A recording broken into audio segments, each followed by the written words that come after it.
Hello, neighbor. I'm Robert Burns, and welcome once again to another edition of Sound Off Louisiana. Once again, I have as my guest, I'm sure everyone is familiar with him unless you haven't joined the blog within the last week or so, Mr. C.J. Matthews. He's a candidate for Ascension Parish Sheriff, and obviously this will be the last feature that we do prior to the election. But as I mentioned on our last feature, I am so fortunate that whether he be sheriff-elect or if by chance he falls a little short, he has committed that we're going to keep the spotlight on the Ascension Parish Sheriff's Office no matter what. And I am extremely grateful to him for that, because I will just let you know we've had some folk contact us who want some things looked into, and we are going to do it. Mark my word. All right, with that, the last feature we did dealt with the Kelsey DeLatte matter and an extensive conversation between D.A. Babin and Sheriff Bobby Weber. And I just want to add a few things that I didn't touch on in it, because I got some inquiries from folks not from Ascension Parish, and quite frankly, I did not know the answer to this either. But they asked me if Dempsey Lambert, he is the councilman whose son allegedly raped Kelsey on October the 2nd, 2021, whether he was any relation to Lewis Lambert. And we know now that Dempsey Lambert is Lewis Lambert's brother. The reason that we know that is, though I didn't bring it out in the highlights of that audio, at one point, Mr. Babin asked he asked him, well, do you know Dempsey's last name? And clearly Bo knew it, so he said, quit being silly. And he said, no, do you know Dempsey's last name? And he said, yeah, Lambert. And he said, that would be his brother being Lewis Lambert. He said, you want to know who ran against me last time for DA? Lewis Lambert. So what incentive would I have to try to protect the gentleman who ran against me? And, you know, one reason might be that there's a means to maybe not have him run against you again. But for those, because Lewis Lambert at one time, folks, we're going way back, but at one time Lewis Lambert was public service commissioner, and he launched a very successful campaign for governor in 1979. In fact, he only fell about, I don't know, it seems to me like it was about 7,000 votes short of being governor. So Lewis Lambert is not, you know, although it was yesteryear, he's not just some average individual, and consequently I don't think his brother would be. And we're talking about a 5-term council member who is now seeking his 6th term. So you're welcome to comment on that observation, CJ, and then we're going to move into another recorded conversation and talk about it a little bit. Well, you know, I don't know what D.A. Babin's point was there, saying that, you know, hey, well, you know, I ran against his brother and he lost. So what, you know, how would it behoove me to protect him or his son? Mm-hmm. You know, and the you kind of touched on is the man's a councilman has been one for 5 terms. This will be 6 if he prevails. So for those of you in Ascension Parish, I would hope you know this. Some of you may not. You may not pay attention to this kind of stuff. Even though you're a councilman, you still carry some sway in the parish. Sure. So for the DA to just totally discount that, like, you know, his 5 terms as a councilman didn't mean anything, and he doesn't have any connections, it's ludicrous. I mean, you know, once again, that's just another attempt to deflect and to defend some bad actions. All right. On the part of apparently the Ascension Parish Sheriff's Office and the DA's office. Well, and I think you would be correct on that. And that's going to transition us into what would be a 3rd recording, and we're going to discuss it today. It was about a 10-minute recorded phone call. I've made an editorial decision on behalf of Sound Off Louisiana not to publish the phone call. I'm not going to go into why, but trust me, I have listened to it over and over again, and you can take to the bank what I am relaying to you is accurate. The young lady who is on the other end of the line is an attorney, and she works extensively in public defender matters. And she's very emphatic with Kelsey and Bo that they had the probable cause and they had sole control. They didn't have to go through a grand jury. She doesn't say the words, but he could have filed a bill of information. And she's at a loss for why that wasn't done, but she quickly says, well, I'm not really at a loss. It's very obvious they're all in bed together.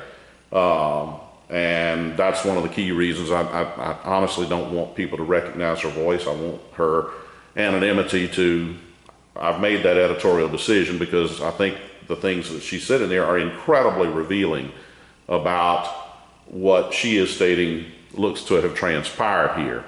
So I'll let you comment on that. Why do you think that they didn't? Well, I think it may be obvious, but they certainly could have gone the bill of information route, correct? I'm dumbfounded why nothing to this date has been done. Mm-hmm. Even now with the media coverage and the spotlight put on it, you would, I don't know, maybe they're thinking that, hey, if we do something now, it's going to make us look guilty. Yeah, well, what your actions have been in the past has already kind of done that for you. Yeah. So one of the big things that I don't understand is why wouldn't you you've got a victim who's steadfast on what happened. Very much. Not wavered any in her statement or story. Mm-hmm. Zero. Why not? Because you both admitted it. There's probable cause there. They said it extensively. extensively. Probable cause there. Do the bill of information. Give her day in court. If it ends up in court. Mm-hmm. If it's a plea bargain, it is what it is. Mm-hmm. Okay. Other than that, let justice play out. Mm-hmm. This is one of those things that I don't understand, especially in a case like this. As a DA and as a sheriff, why wouldn't you want to do everything you can to get that monkey off of your back? Sure. And say, hey, look, we've done everything we could do. We took it to court. The jury says he's not guilty, or either he's guilty. And when you say jury, you're meaning an actual trial absolutely, jury, not a grand jury. If it would go that far, which if I were a bedman, I would bet that it wouldn't go that far. I got you. Another thing that is troubling to me that the attorney also touched on is, why are they pushing her to a civil suit? Yeah. I mean, heavily. I don't get that. Mm-hmm. At some point in the conversations with the prosecutor, in the whole span of this thing, I would have assumed that maybe a prosecutor would have told her, do you have a personal attorney? You may want to consult with one, and leave it at that. Yeah. As opposed to just trying to, hey, look, you're going to be better off in a civil case, and we're not going to, I don't follow that train of thought. Well, and I would hope that as John Q. Citizen, that my sheriff and my prosecutor would be in my court, mm-hmm. would be on my side mm-hmm. when I'm the victim. Mm-hmm. And that they would do everything that they could do to bring justice to fruition. And not short-stop it in any way. Versus the very real possibility that they went the grand jury route as a means of, for those of you who may be football fans, using that grand jury basically as a blocking fullback. That, in other words, well, they said no. But here's my concern. But before you get to that, Robert, you got to look at this part. Why did they do it ass backwards? Oh, I'm with you. Why? Because it would provide that shield. If probable cause, the detective just didn't write a warrant, send it to a judge. I'm with you. And either the judge signs it or he doesn't. If he doesn't, then the sheriff's office says, hey, look, we did what we could do. We put it in an affidavit, in an arrest warrant. We brought it to the judge. The judge refused to sign it. Correct. Now, we're going to take it. It's still not dead yet. Mm-hmm. We're going to take this and we're going to forward this to the DA's office, and now the DA can review it. Mm-hmm. and the DA can decide, hey, we're going to take this to the grand jury, or we'll just do a bill of indictment on the guy. Bill of information. Right. Excuse me, yeah, a bill of information on the guy. Right. You know, and I don't know. And your point is well taken that avenue is still available, because one of the earliest interviewees I had for this blog was a gentleman named Corey Delahousse. In fact, what I observed of him largely led to the formation of the blog, to be blunt with you. And at the time, District Attorney Perilloux was going the grand jury route, attempting to indict Mr. Delahousse. The grand jury declined to do so, and Perilloux explained that away as, look, I didn't want this to seem personal. Well, he turned right around and contradicted that when the grand jury would not return a true bill, he then proceeded forward with a bill of information. There you go. And so that avenue is very much available to D.A. Babin right now, just as it was to Scott Perilloux. Now, for those who are maybe curious, if you go back and look at it, Scott Perilloux ultimately had to drop all charges because of an open question about whether or not the Inspector General's office had the right to execute, or whether they had search warrant authority, and the judge ruled that they did not. That never got resolved, but I don't want to get off on that tangent. But my whole point there is that once the judge suppressed the evidence obtained in that search, the case was over, and he finally then had to collapse it.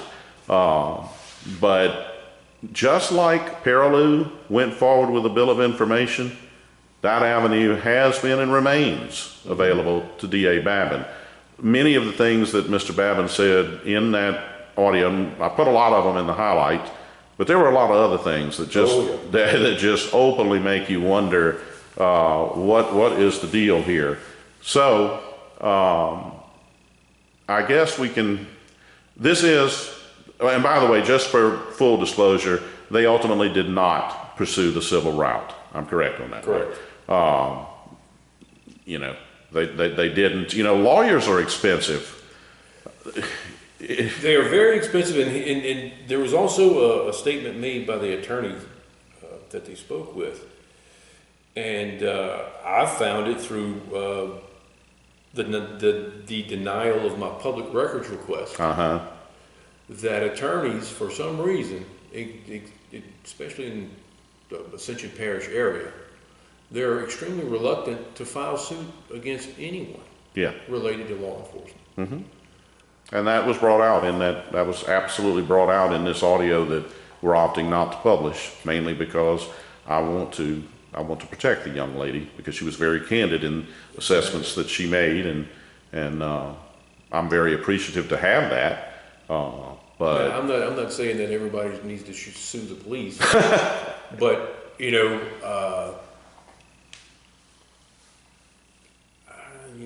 well, it's obviously, like the attorney said, oh, you definitely got a case. That's what she said. But, you know, I can just tell you, because my blog has covered extensively people who have sued governmental entities, primarily state agencies, and you're talking about an incredible uphill climb where they have infinite resources, i.e. taxpayer money, to fight you.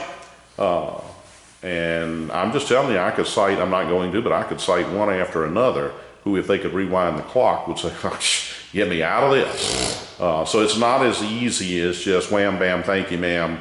We're going to go file a suit, and they're going to come crawling, begging for, let's resolve this. That's just not reality. And so they made a decision not to pursue the civil route. So how about we transition into a gentleman that really bred this environment in the sheriff's office because he was sheriff for so long, who now wants to represent the people of District 81. Now that would be, as I understand it, about 52% of the voting population in District 81 is in Livingston Parish. And then St. James Parish comprises, I'm not exactly sure of the percentage, and then the remainder is Ascension Parish. But one of the candidates in that race is former longtime sheriff Jeff Wiley. And I'm going to let you take the ball and run with it, because I think that the way the whole Fred Quarter matter was handled not just leaves a lot to be desired, but it makes you question, is this the type gentleman I would want representing me in the state legislature? That's a question I would have. I submit to you that it's criminal. Well, I know, you're very emphatic on that. In fact, got something in the mail the other day. I'll zoom in if you want to. We're going to provide this in the feature. Some mail outs from Mr. Wiley. All right. With all those little endorsements from his PACs and other things. One of his things he says he wants to do is stop the spread of crime. Well, Jeff, you had the opportunity to stop that by putting Fred Quarter in jail, but you didn't. The fact that you said, and others tried to muddle it up and say, oh, there's no probable cause, and the photographs were unsolicited, which was all bullshit. All anybody's got to do is go back to, and I'm sure you're going to reference it in this, read the report from Kelly Brown. Mm-hmm. Read the report from the Attorney General's investigator, Stubbs. Mm-hmm. Just read those two reports. Mm-hmm. And you're going to see that there was ample probable cause to put him in jail. Why? Was it because somebody was running for judge that's related to him? Oh. Was it because he's turning the keys of the castle over to Bobby Weber and he didn't want any scandal? You know, I am totally dumbfounded, especially a man with children, Mm-hmm. that would allow a predator Mm-hmm. to go. And you know, and I'm sure it was, hey, look, you got to get out of town. So, which he did, exactly, right? and I'm not sure if it was, I think we did, but I'm not 100% sure. But within the span of about 5 days, You covered it. Mm-hmm. Mr. Quarter goes from being a deputy sheriff, a school resource officer, Mm-hmm. to no longer employed at the Ascension Parish Sheriff's Office, house sold, lock, stock, and barrel, moved to Texas. Correct. Does that sound normal to you? I mean, even if the guy was, you know, terminated in lieu of Resignation. Was resigned in lieu of being terminated. Correct. Are you still going to leave that quick? I mean, you know, apparently he's lived here for a number of years. He's got a family here. He's got kids in school. Mm-hmm. So you're just going to all up and get out that quick? Ladies and gentlemen, that don't happen. Well, and don't forget, and we're going to put a link for every single feature that we've done, be it the Quarter matter or now the Kelsey DeLatte matter. Every single feature. And perhaps one of the most interesting ones is the stark contrast that East Baton Rouge Parish Sheriff Sid Gotro did when this basically same identical situation. If you ever had two cases that could be as parallel as they are, and in two different jurisdictions handled two different ways, those are That's it. Mm-hmm. You know, this one is covered up, muddled up. You know, we're going to usher him out the back door. Nobody knows nothing about it. The victim, you know, she's broken, quiet, you know, nobody. And that victim deserves justice. She deserves her day in court. Mm-hmm. You know? But EBR does the best thing that they know how. Mm-hmm. And if you look at the texts that were published by EBR, they're nowhere near what the victim order case was. Yes, they followed that up subsequently to the initial story. They followed them up with the actual text, and I agree with you totally. They were nowhere near the nature of the text. And here's the crux of it all. Just based on the text, they put him in jail for indecent behavior with a juvenile within 5 hours. Correct. And upon further forensic examination of his phone, they found a nude juvenile female dancing. I don't think it was the victim. I think it was some other. Right. You're correct. Obtained from somewhere else on his phone. Then they went back and charged him with possession of child pornography. Right. Well, who's right and who's wrong? State police says it's not child pornography. Well, EBR says it is. Mm-hmm. You know, The world has, you know, has gone crazy, ladies and gentlemen, and I hate to say it, but we got about 4 days before all this comes to a head, and you need to think about who you pull the lever for. If you hadn't already voted, who do you want representing you? And look, this is just scratching the surface with Wiley. You know, there's a ton of baggage. Oh, exactly. We're just don't have the time to go into it. You know, you don't work for somebody for damn near 30 years and not Not get to know where well. the skeletons are or where the bodies are buried. Correct. Okay? And for what it's worth, what you're referring to, I've had other folk tell me the same things who they don't know you. So I would It's figure. kind of like the old saying, where there's smoke, there's got fire. to be some fire. Correct. And also with the Bobby Weber thing, Yeah. you know, he's right up in this too. We've mentioned the cover up with the Kelsey DeLatte thing. Mm-hmm. You've been contacted by someone else Yes. with something similar Very, very similar. that's supposed to, you know, Bubble up. correct in the future. Mm-hmm. And all of the other things that the people that live in Ascension Parish that have been watching and is that what you want out of a sheriff? Well, that's Ladies and gentlemen, I'm going to be a boots on the ground, uniform wearing guy, uniform just like the patrolmen wear, not some other, you know, mismatched something else that somebody else wears.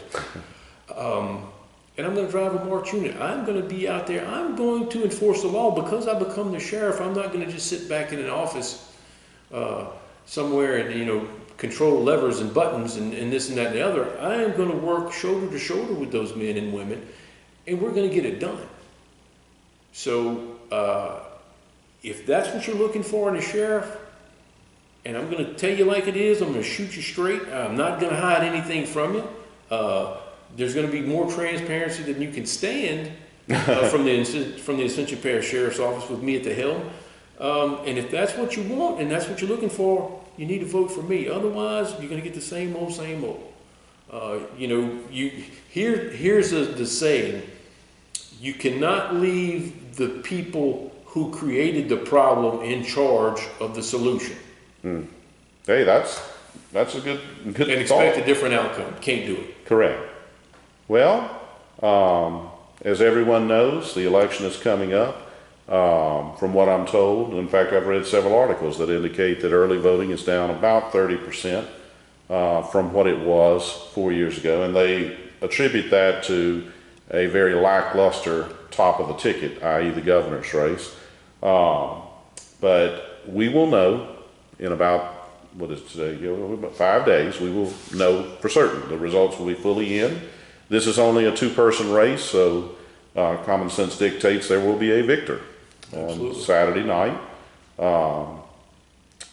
I will just ask, if you are in Ascension Parish and eligible to vote for sheriff, just evaluate everything that we will have in this final concluding feature. And I want to emphasize final concluding feature pre-election. I'm not going anywhere, and I'm so glad he's told me he's not, no matter what happens Saturday. I understand, and I really sincerely thank you for that. Absolutely. Because I never envisioned getting some of the correspondence I've gotten.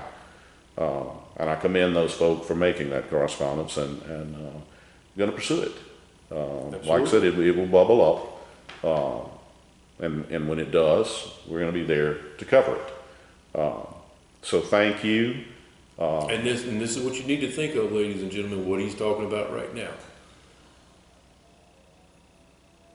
If you got the wrong man in office, it's liable to get swept under the rug as well. But if you got the right man in office, you're going to know about it, and people will be held accountable. Exactly.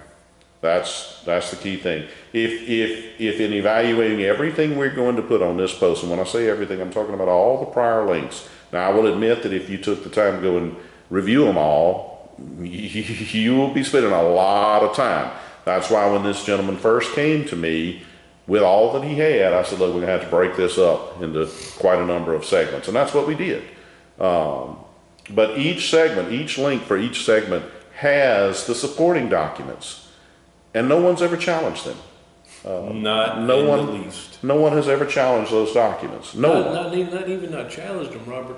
They've not even mentioned it. That's exactly. That doesn't seem to come up. So folks, I know there are folks out there who have looked at every episode. I know that.